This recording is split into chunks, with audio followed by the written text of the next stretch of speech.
Se você curtir esse vídeo, não esquece de deixar o like e se inscrever no canal para não perder os próximos. Relato 1. A Patrulha da Meia-Noite. Nunca fui de acreditar em maldição ou coisa do tipo. Mas o que aconteceu comigo numa madrugada de serviço mudou isso. Meu nome é Rodrigo, sou policial há 10 anos e sempre fui cético. Aquela noite, patrulhava com o sargento Mário numa estrada deserta que corta um trecho esquecido do interior. Era uma missão comum, verificar denúncias de movimentação estranha numa propriedade rural abandonada. Chegamos ao local por volta das 2 da manhã. A casa velha era um casarão de madeira carcomida, com janelas quebradas e mato crescendo até o telhado. Mesmo com a lanterna acesa, o breu parecia engolir a luz. Mário entrou primeiro e eu logo atrás. O chão rangia sob nossas botas. Tudo indicava que o lugar estava vazio, até que ouvimos um choro abafado vindo do andar de cima. Subimos com as armas em punho, atentos. O choro cessou assim que pisamos no último degrau. No fim do corredor, uma porta se abriu sozinha. Dentro, havia uma cadeira de balanço e uma boneca. Era uma daquelas antigas com olhos de vidro que pareciam seguir qualquer movimento. Quando Mário se aproximou, a boneca caiu da cadeira e começou a rir. Aquela risada aguda ecoou como se fosse amplificada pelas paredes. Mário atirou, mas a bala ricocheteou na parede. A boneca desapareceu no ar. Tentamos sair correndo, mas a casa parecia ter mudado. Os corredores já não levavam à escada e portas surgiam onde antes havia paredes. Perdidos dentro de um labirinto de madeira podre, começamos a ouvir vozes chamando nossos nomes. Gritos, risos infantis, orações sussurradas. Cada cômodo parecia preso num tempo diferente. Encontramos um espelho em uma sala que não lembrávamos ter passado. Nele, víamos nossos reflexos, mas tinham algo estranho. Nossos olhos estavam completamente pretos. Mário começou a gritar, dizendo que alguém estava dentro dele.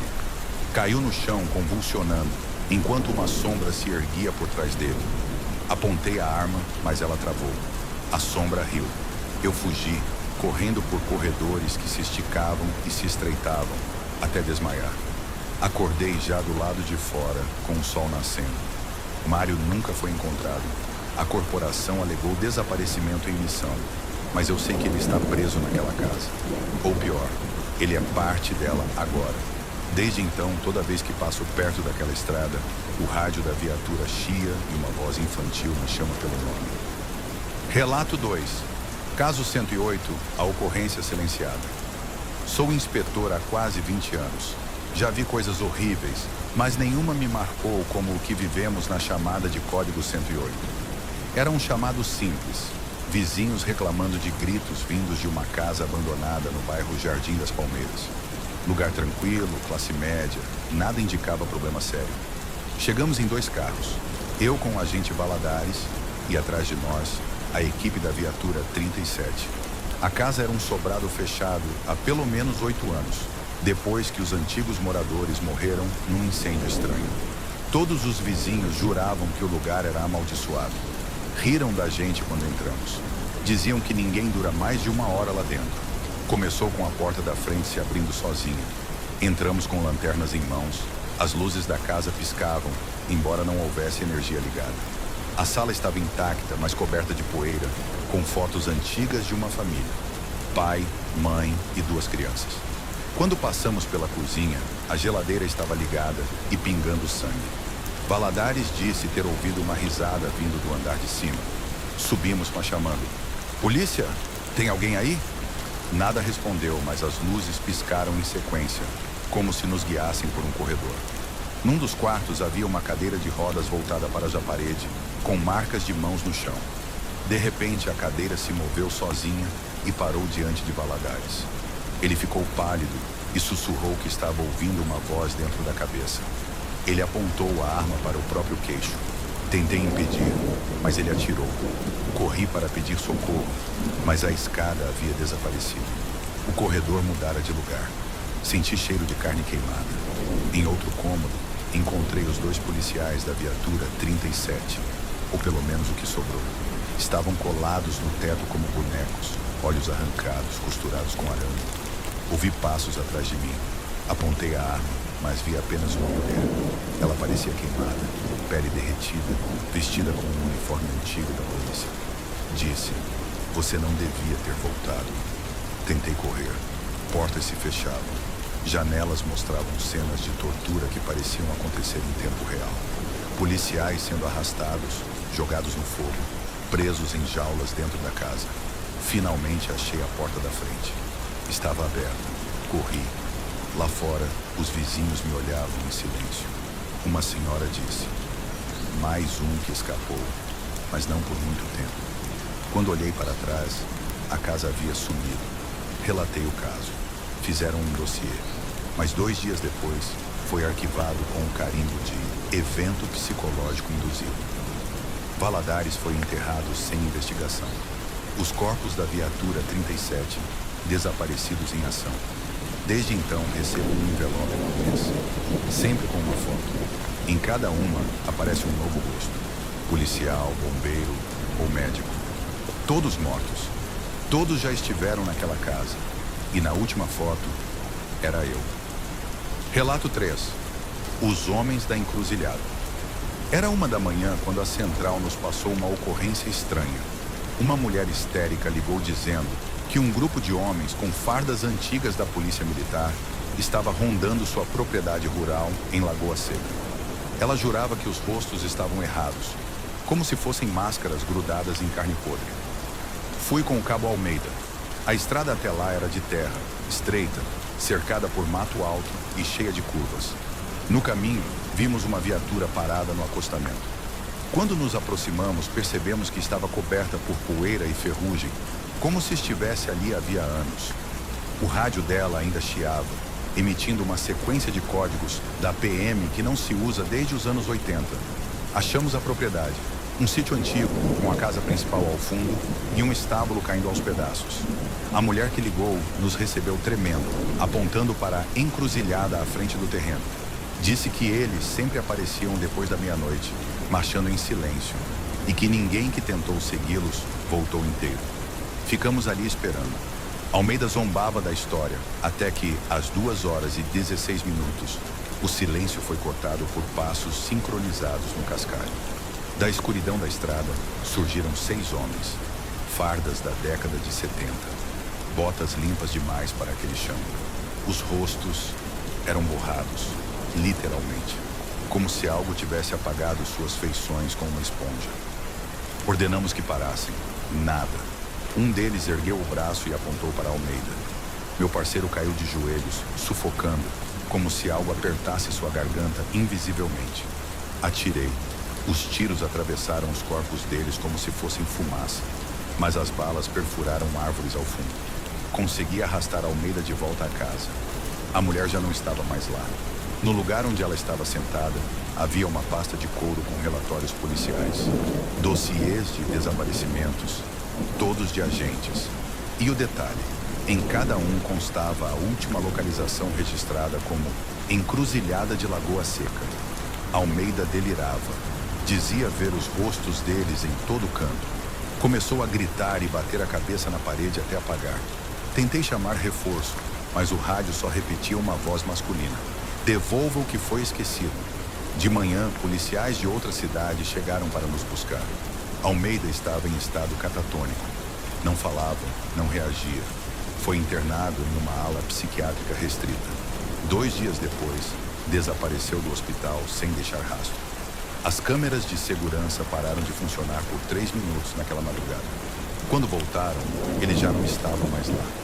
Desde então, evito a área de Lagoa Seca. Mas às vezes, à noite, recebo áudios anônimos.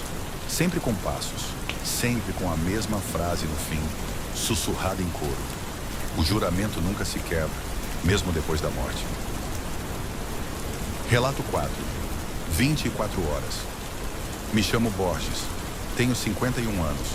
30 deles servindo na Polícia Civil. Não sou dado a exageros. Já lidei com o pior da humanidade. Assassinatos brutais, sequestros, chacinas.